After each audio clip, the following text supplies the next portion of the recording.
So on the heels of an already brow-raising interview with former SIE exec Shuhei Yoshida that may have already inadvertently questioned the competency of current PlayStation leadership, we now have revelations that 2 more PlayStation first-party games as a service titles have been canceled. Oh boy. Though these were not single-player titles, let's be abundantly clear, they were of the much maligned live service games, the revelations are nothing short of embarrassing for Sony. What are they doing, people are asking, and why are they having so many problems releasing competent live service games? And even though the following is being spouted around by fanboys who want nothing more than for PlayStation to look bad too, after their favorite piece of plastic bent the knee, there is truth to the saying that PlayStation has now canceled more live service games than they launched. So does this mean that PlayStation is doomed? That they need to drop live service games ASAP? Or is there a bigger picture that has a lot more nuance?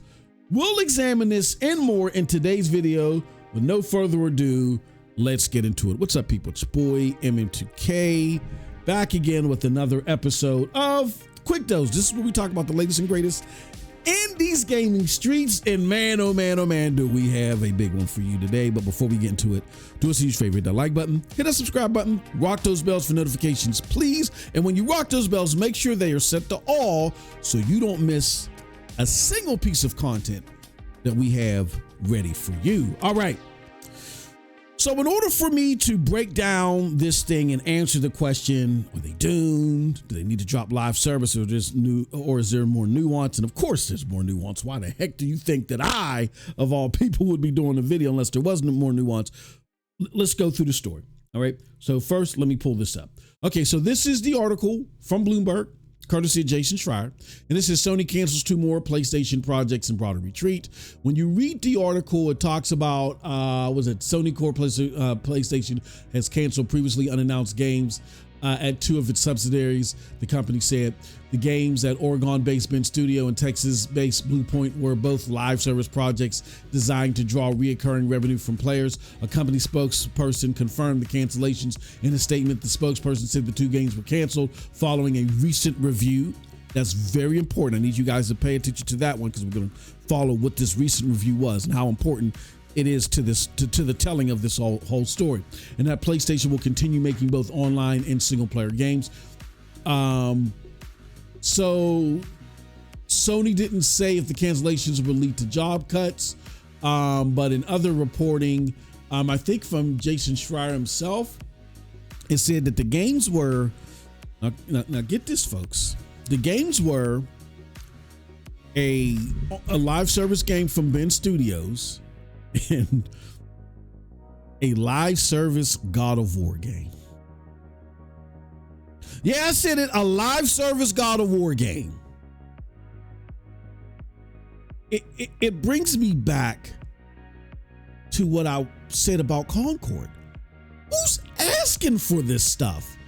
And if nobody's asking for it, what field testing are you guys doing to say that this would even be desired?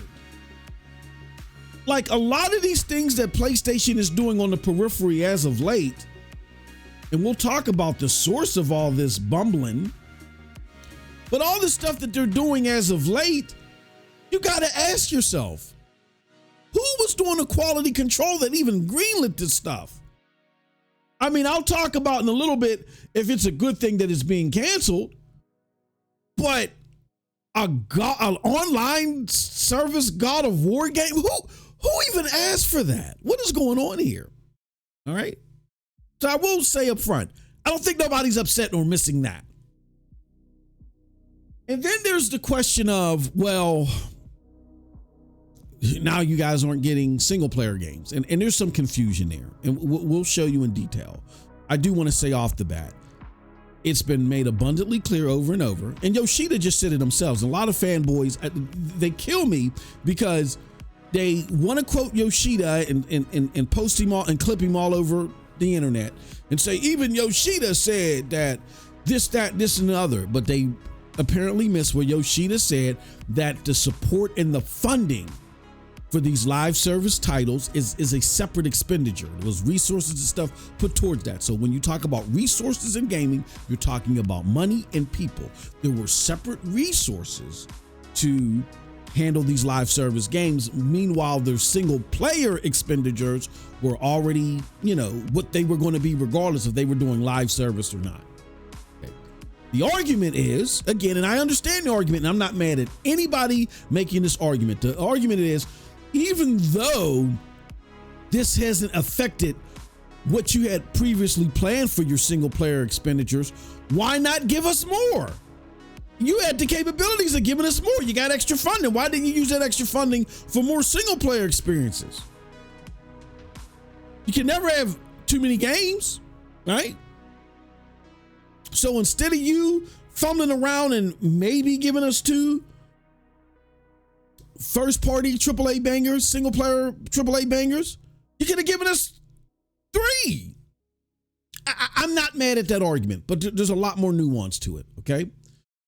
And to double down on my thought process all around this, I want to show you guys this. So this is coming from, I quote tweeted Prince Tybold on Twitter. If you're not following this account, definitely follow them, particularly for the game stuff. You may not, care for the politics stuff that they cover, and that's fine. But from a gaming perspective, I agree with 99% of what Prince Tybold has to say. And I said, look, Sony lost $20 billion in stock evaluation at the mere thought that ABK could leave the platform. It took Sony at least a full year to recover on the market. That's a sign too many of your top earners games as a service have influence on your valuation.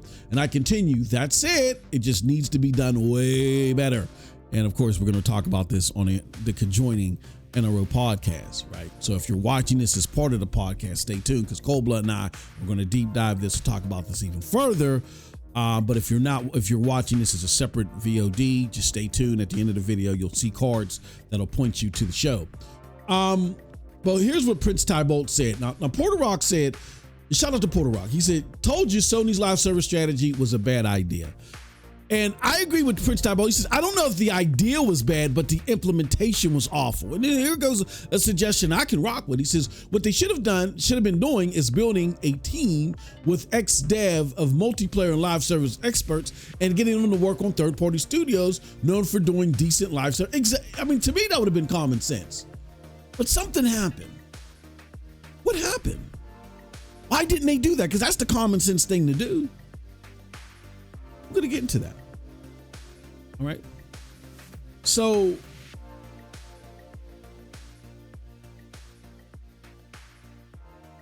I want to examine this $20 billion thing, this fiasco that happened. Here's why they did this. $20 billion of stock evaluation was wiped from Sony's in the marketplace, meaning their stock was devalued. $20 billion. They lost that market value in the blink of an eye, just at the mention of ABK being bought by Microsoft. When investors heard that, they said, oh, we understand PlayStation's portfolio. A huge chunk of that portfolio is coming from ABK, primarily Call of Duty. They lose Call of Duty, which very well could happen because Microsoft just bought Bethesda and made their stuff exclusive. If they lose Call of Duty, oh man, they're in trouble. Hence why the drop in $20 billion of market value. You can't survive things like that without taking action. It took Sony a year to get that $20 billion back in their stock evaluation. You can't lose $20 billion and keep getting hits like that because either Microsoft is buying something up or somebody's buying something, and or if Sony loses access to these games, it's you can't continue to have that. So because that happened, that led to a lot of panic from Jim Ryan, because You guys remember when this was first announced, this happened, but Jim wasn't in a panic. Jim said, look, the market is going to be the market. It'll bounce back. He was telling this to the senior leadership and the senior board because they were questioning him. How do we know this? Because of the FTC trial. We saw the emails where he was being questioned by the board, and he was like, look, man, the market is reacting the way that it is, but don't worry about it because Microsoft doesn't want to make these exclusive. They don't. They're looking to be a publisher. I got it on good authority. This is what they want to do. I don't even think it's worth it. You know, he joked around. He didn't think it was worth it, but no, they realize how much ABK leans on us as much as we lean on it. And so it would be a catastrophe on either side for us to not do business anymore. Phil Spencer's not going to do that, right? That's what Jim Ryan thought, and he conveyed that to the board, right? So the board chilled out and was like, oh, okay, all right. Yeah, we lost this evaluation. It's not good. This is happening while we're trying to fight and get our margins better, all this other stuff. But we trust Jim. Jim has been very successful for us. We're leading a very successful campaign this generation, thanks to Jim with PlayStation. He knows what he's talking about, right? But then something happens that Jimbo didn't even expect. August of 2022, Jimbo gets an email, right? Jimbo gets an email that says, oh, guess what? I, Phil Spencer, we're negotiating a deal with you. We're not planning to keep Call of Duty nor ABK on there. We're going to give you a couple of years to figure this out. You know, we'll extend this like a couple of years. What was it? 6 years, I think. Like, this is an email from Phil Spencer. It says, thanks, Jim, for your response. As I stated to you in emails and our calls, Sony is an important distributor of Activision content, and we'd like to find a way to maintain that relationship once we've closed Activision. I continue to stand in the written agreement I sent you on January 31st with my signature memorializing our commitment to Sony. The agreement will keep all existing Activision console titles on Sony, including Call of Duty, through 2027. So he was giving them an additional 5 years. That's it. That was all they were committing to. And Jim Ryan then starts to panic. Why does he start to panic? Because again, that $20 billion that they lost may not be that recoverable if these guys are actually going to fight and make this stuff exclusive, right? And then look at their lineup. Look at Sony's lineup. This is another reason why they went for games as a service. You look at now again, I know this is a guesstimate site. This is a guesstimate site, PS Time Tracker, but I'm gonna back it up with more information to show you why this should not be disregarded. Look at the top 20 games here. The overwhelming majority of them are games as a service games. I would say probably around 15 have games as a service element to them. And of those 15 games that have games as a service element to them, let me see, which ones are owned by PlayStation or which ones have like lock type deals with them. There's only one game, and it's Helldivers 2. They own that one. Is Destiny up here? I don't even think Destiny's up here anymore. Yeah, Destiny fell off the cliff. Destiny's not even up here anymore. Oh my gosh, yeah, Destiny is falling off a cliff. Holy cow, it's now down to 37th. It used to be up in the top 20. So they only have one game out of maybe the 15 games that are games as a service that are up there. That's a problem because unlike a typical game where you just sell it and you just get your one-time thing of 30%, games as a service gives you cyclical revenue. It's periodic. It's coming in. And it's not just a one-time thing because of the nature of games as a service. Why they're called that. It continues. So now you have a dynamic in gaming right now, on console gaming particularly, where the vast majority of your top 20 games are giving you the bulk of your revenue. Like the thing that kept Xbox afloat was Fortnite and Minecraft. Now they own Minecraft, but Fortnite was big of bringing Xbox out of the red, because now for the first time last generation, it was games as a service titles, and they were coming in enough abundance, about a dozen of them, that, you know, manipulate your top 20 games and are the bulk of your revenue, your third party revenue. So when you factor in all that and how necessary or how huge Call of Duty is to the PlayStation revenue stream, Jim Ryan simply panicked. Then he gets okay. So if you looked at that Sony tracker and said, that's not a good source. Okay, well, Matt Piscatella is a more reliable source. Matt Piscatella, that surveys Circana data that looks at the biggest region for consoles, which is North America. He week to week shows you what are the most engaged with games on the two major consoles, Xbox and PlayStation, and PC. And when we look at PlayStation, look at this.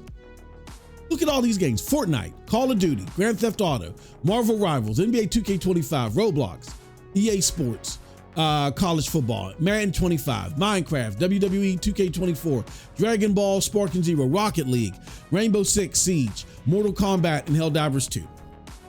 Out of all those games, there's only like maybe 2 games that don't have any serious games as a service elements. That would be Mortal Kombat and probably, I don't know, Dragon Ball, Sparking Zero. There's only 2, and there's only one that you have control of. That's Helldivers 2. Now, even though, and then to my Xbox fanboys that are in glee about this, to think that this means, oh, see, my fandom and my belief in Phil Spencer is validated now because there's bad Sony news. Sony's worst day is better than Xbox's best year. It's been like that since Phil Spencer took over. Stop it, okay? Cut it out. Go sit in the back of the plane somewhere and coach. This is a first-class conversation. Shut the hell up, all right? Okay. So now that we've addressed the fanboys, we can now look at Xbox and see in contrast how things are less in flux for them when it comes to games as a service. They own Call of Duty HQ. They don't own Fortnite, but they have a pivotal deal with Epic that's helped them in their case versus Google and Apple in regards to Fortnite. Fortnite has a beta version on Xbox Cloud Gaming, which has bolstered Xbox Cloud from being the most active cloud service, from it being bottom. It made it number 1 overnight in the cloud services, amongst the cloud services, as far as usage is concerned. And again, there's a pivotal relationship between Xbox and Epic. Now, again, there's also a good relationship with PlayStation, but that's more over influence. Fortnite's and Epic's relationship with Xbox is pivotal because of these pending litigations with Apple and Google over iOS, over Fortnite. All right, Roblox. That's neutral, but it was a PlayStation timed exclusive for whatever reason. Marvel Rivals is neutral. Grand Theft Auto 5 is neutral. Minecraft, they own Minecraft. NBA 2K25 is neutral. Now, here where it gets interesting. EA is semi-neutral, but they have a pivotal lock and step deal where the success of Xbox's services is indicative of how much money they make. And they have a deal where money is trickled over to them via Game Pass. So it's not just a influence type thing. They have a handshaking deal where it's like, look, these EA access games will be available if you got Game Pass Ultimate. Now, Indiana Jones is not games as a service, but it's owned by Xbox. Rainbow Six Siege, neutral. Now, another EA game that fits into that partnership that they have. Rocket League, neutral. Forza Horizon, yeah, got games as a service element, and it's theirs. Cyberpunk, not games as a service. Phasmophobia, I have no idea. I don't know.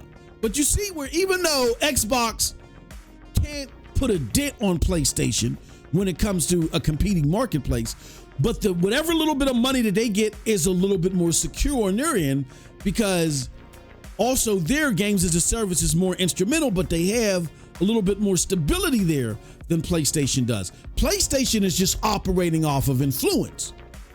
And once you lose a little bit of that influence, all hell can break loose. Why do I say that? Precedent. Look at the PlayStation 3 era.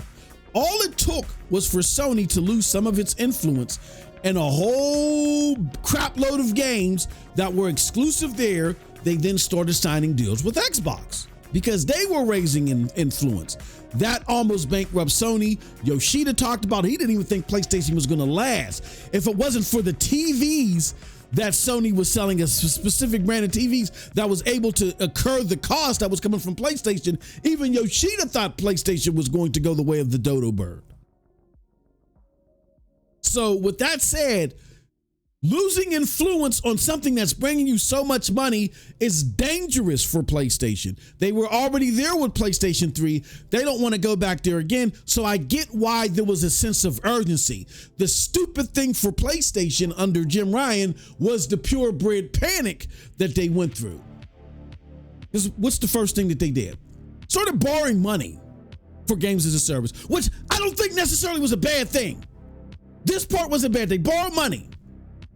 But then they borrowed money, and instead of, like Prince Tybolt said, instead of, what did he say? He said what they should have done is they should have built a team with ex-devs. They should have had like a separate entity, a separate studio house that worked on these multiplayer or games as a service relationships with other established third-party devs. Not turn this into a first-party affair, because what did they do?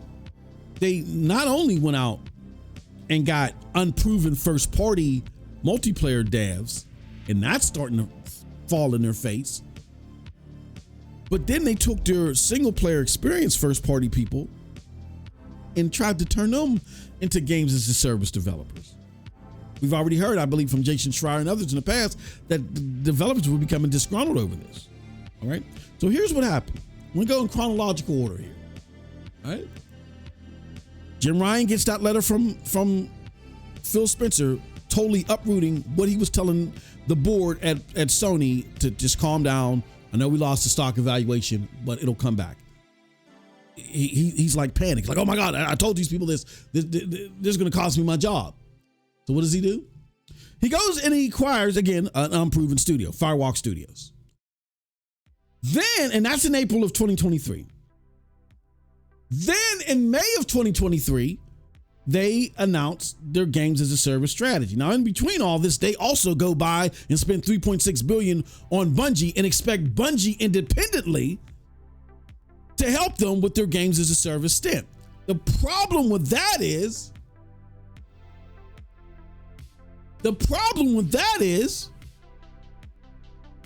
Bungie is a grimy company. And as a separate entity that's owned by PlayStation, and PlayStation's not the wiser because they don't have experience with games as a service or live service games, they could very well be telling them, oh, you know what? That's a good game. Oh, that's a crappy game. And they could be advising them to roll out games that are crap, Concord, right? And tell them to kill games that have potential, possibly factions. Why? Because they're competitors to Bungie, and Bungie's grimy, as they admitted themselves as PlayStation started to break them up. Maybe we oversold our valuability to Sony. They said that themselves. But because Jim Bro was in a panic, he didn't think logically, didn't realize you're asking this independent company who's already in trouble to greenlight games that are competitors to their live service game. How stupid could you be? And after realizing how much of a muck this created, February 2024, Sony starts canceling live service games. And then Herman Holtz sent out Herman Holtz sent out an article, right? explaining this and saying, look, we're going back to our single player roots. We're still going to make investments in live service games, but our push will not be as hard, right? He talks about the people in the studios that were let go and all that other stuff because they realized that they made a vital flaw. But then they continued with Concord, and they launched Concord. Concord was a mess. One of the most and biggest embarrassments from PlayStation since their partnership with Ubisoft and their single player game Haze. And now it's being reported by Jeff Grubb and others that post Concord, they are now heavily scrutinizing all of their live service efforts, as they should. And they're doing so through this group called the Center of Live Service Excellence, who they created with Bungie, but now that they've gotten rid of a lot of the people at Bungie that, you know, could have been giving them bad, nefarious information on why their Concord even rolled out or anything, right? They've extracted these people from Bungie, and I would surmise that these people now are being honest. They're looking at these games because now they're not part of grimy Bungie, they're part of SIE. And they're probably saying, yeah, when we were over there with those folks, we had to tell you the stuff was good. Now that we're here with you, let's be honest. And I'm telling you right now, I would bet my right arm on that for the simple fact that it isn't until now that those people will extract it from Bungie, put over in the Center of Online Excellence now, and now they're coming to the conclusion that a live service God of War, for crying out loud, is not a good idea.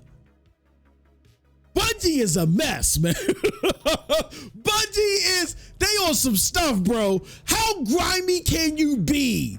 Sony comes and saves your raggedy behind, and they say, look, man, we need your help. It'll be worth your while. Let us know how these games look. Oh, yeah, that piece of trash. I mean, that looks golden. Yeah, run with that.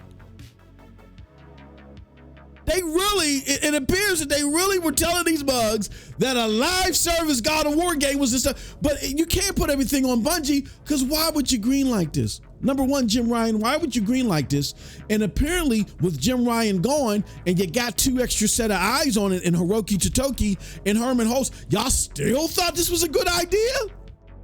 I told y'all Hiroki Totoki's going to be a problem, because all he's doing is pimping out the IP. Look at that fake behind Horizon that's being made by Tencent.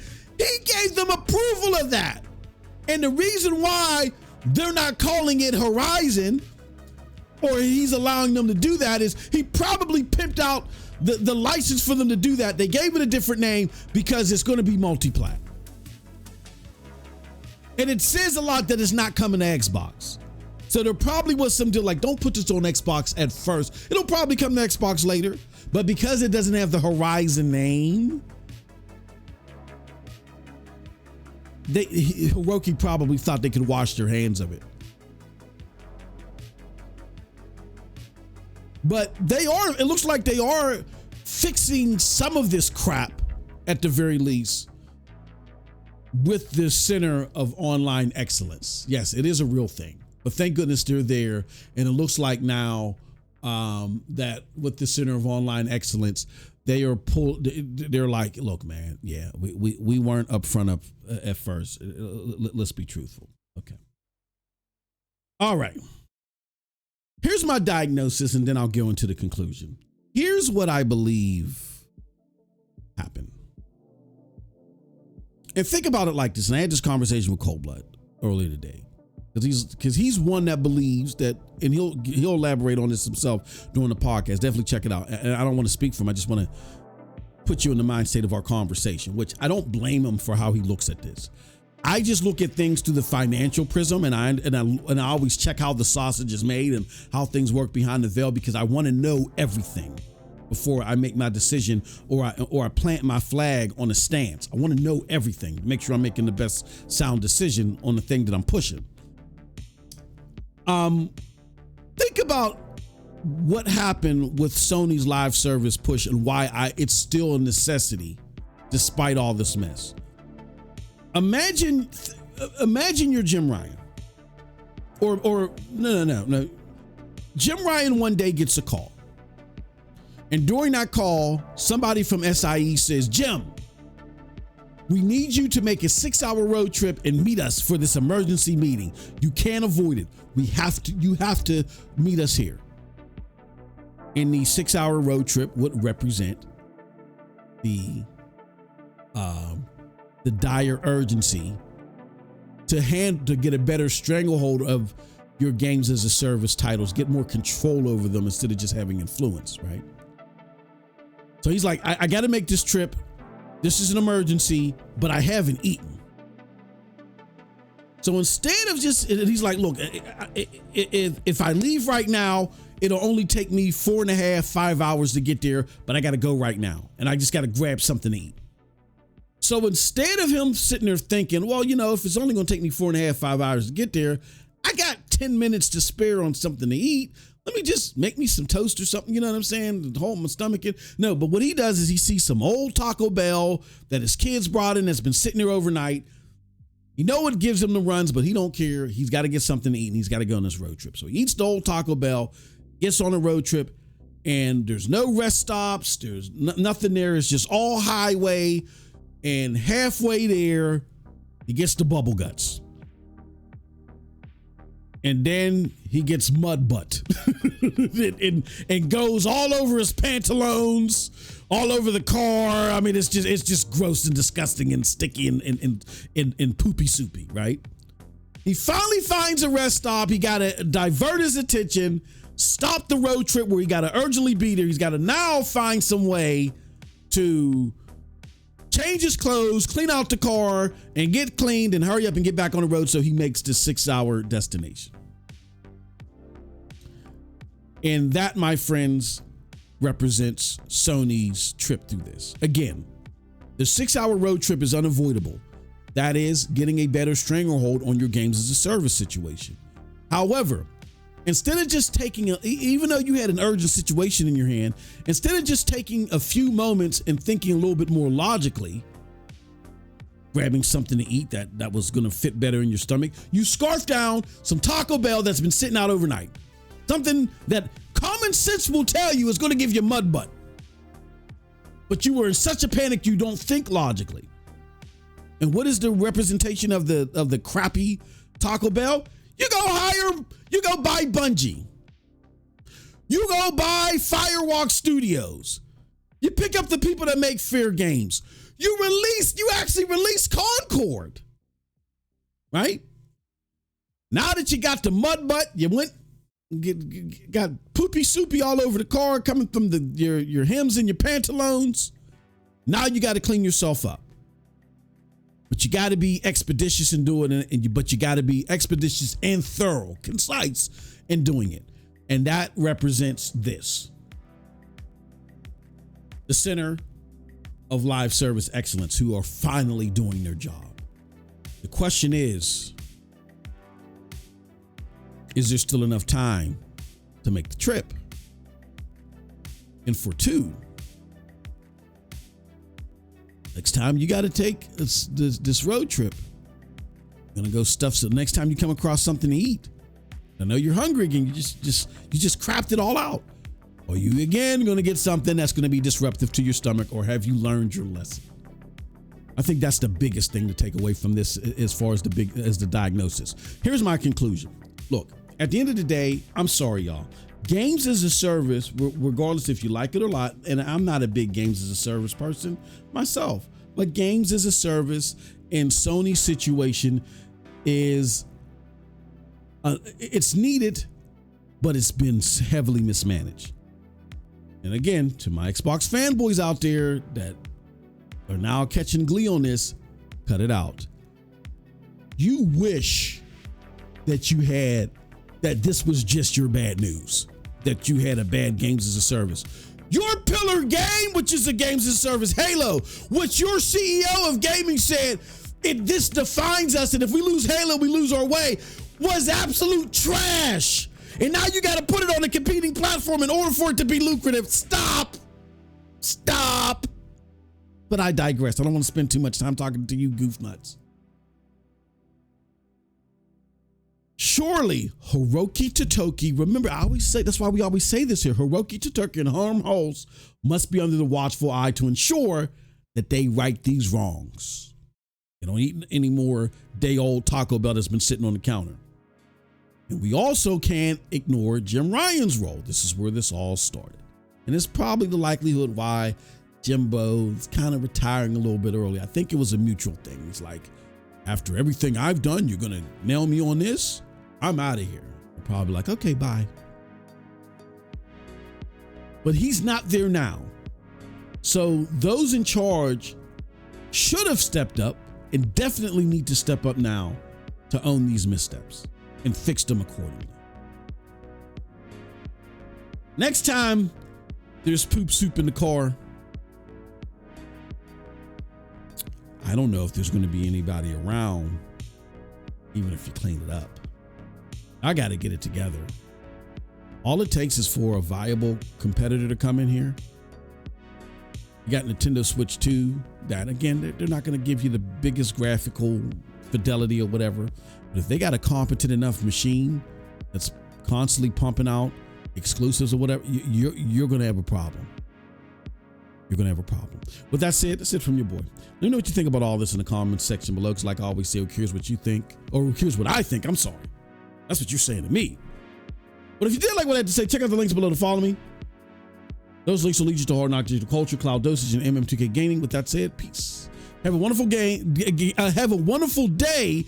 And if you're watching this separately as its own VOD, stay tuned for a card that is going to pop up on the left that's going to connect you to the fabulous podcast where Cold Blood and I deep dive this. Till next time, have a wonderful gaming day. Peace.